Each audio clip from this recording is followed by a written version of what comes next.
Kini ang akong suluran. Ilabi na kaninyo Dr. ni Obra o Attorney Elaine Batan. Ingon man, sa mga artistang maghatag kinabuhi ning akong suluran. Tagwaran ko niya sa pangan nga Aya, 28 anyos, minyo og may tulo ka mga anak. Taga Dumaguete City. Punto legal kining akong suluran. Kabahin kini sa nagtabo sa akong kaminyoon. Aron yung isabtan, sugdon ko dihang 17 anyos pa lang ko. Ingon ni ini ang mga panghitabo.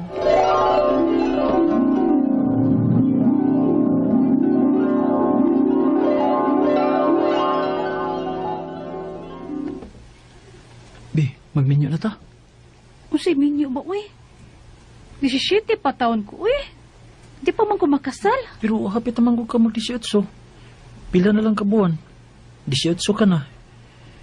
Inig-birthday mo ha? Mamay mi sa inyo.